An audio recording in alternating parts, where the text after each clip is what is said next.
ഈ mathematical calculations ചെയ്യാൻ വേണ്ടി പറ്റാത്തതിൻ്റെ ഒരേ ഒരു സൊല്യൂഷൻ ആ കാൽക്കുലേഷൻ ചെയ്യാൻ പഠിക്കുക എന്നുള്ളതാണ്. ഇപ്പോൾ ഞാൻ റിപ്പീറ്റ് ചെയ്യാൻ വേണ്ടി പോകുന്ന സമയത്ത് വളരെ ഹോണസ്റ്റ് ആയിട്ട് പറയുകയാണെങ്കിൽ 1/2 + 1/3 ചെയ്യാനും 1/2 - 1/3 ചെയ്യാനും കൺഫ്യൂഷൻ ആയിരുന്നു എനിക്ക്. ഞാനിത് രണ്ടും ഒരുപോലെയാണെന്നൊക്കെ വിചാരിച്ചിട്ടുണ്ടായിരുന്നു. പക്ഷെ അത് ചെയ്യുന്ന സമയത്തുണ്ടായിരുന്ന വ്യത്യാസങ്ങൾ എനിക്ക് ശരിക്കും അറിയില്ലായിരുന്നു എന്നുള്ളത്. അതുകൊണ്ട് തന്നെ എൻ്റെ ഒരുപാട് ക്വസ്റ്റ്യൻസ് തെറ്റിപ്പോയിരുന്നു. അപ്പോൾ ഞാൻ എന്താ ചെയ്തതെന്ന് വെച്ചാൽ എൻ്റെ ക്ലാസ്സിൽ തൊട്ടടുത്തിരുന്ന ഒരു കുട്ടീൻ്റെ അടുത്ത് ഞാൻ ചോദിച്ചാടാ ഈ പ്ലസും മൈനസും എങ്ങനെയാണ് ചെയ്യുക, അതിൻ്റെ വ്യത്യാസം എന്താ? അപ്പോൾ അവൻ എനിക്ക് 1 മിനിറ്റ് കൊണ്ട് അതിങ്ങനെ കാണിച്ചു തന്നോടാ, ഇതിങ്ങനെ ചെയ്യുമ്പോൾ ഇങ്ങനെ ചെയ്യണം, പിന്നെ ഇതിടണം, അങ്ങനെ ഒരു സിമ്പിളായിട്ട് തന്നെ കാണിച്ചു തന്നു. അതിനുശേഷം എനിക്കത് ശരിയാവാൻ തുടങ്ങി. ഇതുപോലെ തന്നെ ഓരോ കാര്യങ്ങളും പെർസെൻറ്റേജ് കാണാൻ, ലോഗരിതം കാണാൻ വേണ്ടിയിട്ട്, ചെറിയ ഇൻറ്റഗ്രേഷൻ ചെയ്യാൻ, ചെറിയ ഡിഫറൻസിയേഷൻ ചെയ്യാൻ, എല്ലായിടത്തും കൺഫ്യൂഷൻസ് എനിക്കും ഉണ്ടായിരുന്നു. പക്ഷേ ആ കൺഫ്യൂഷൻസ് നമ്മൾ അറിയുന്ന ആൾക്കാർ, ഏറ്റവും ബെസ്റ്റ് നമ്മുടെ ഫ്രണ്ട്സ് തന്നെയാണ്, അല്ലെങ്കിൽ നമ്മുടെ ക്ലാസ്സിൽ വരുന്ന അധ്യാപകരോ ക്ലാസ് ടീച്ചേഴ്സോ ഏതെങ്കിലും ഒരാൾ മതി സിമ്പിൾ മാത്തമാറ്റിക്കൽ സാധനങ്ങൾ പറഞ്ഞു തരാൻ വേണ്ടിയിട്ട്. അങ്ങനെയുള്ള ആൾക്കാരുടെ അടുത്ത് ഹെൽപ്പ് വെച്ചിട്ട് ഓരോ സ്റ്റെപ്പായിട്ട് നമ്മൾ ഇമ്പ്രൂവ് ചെയ്യുക എന്നുള്ളതാണ്.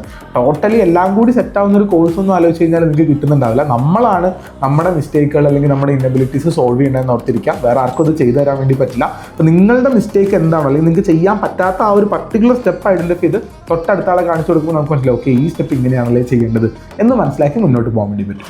കൂടുതൽ എന്തെങ്കിലും സംശയങ്ങളുണ്ടെങ്കിൽ താഴെ കമൻറ്റിൽ ചോദിച്ചാൽ മതി. അടുത്ത ഇതുപോലത്തെ ഒരു വീഡിയോ ആയിട്ട് നമുക്ക് വരാം.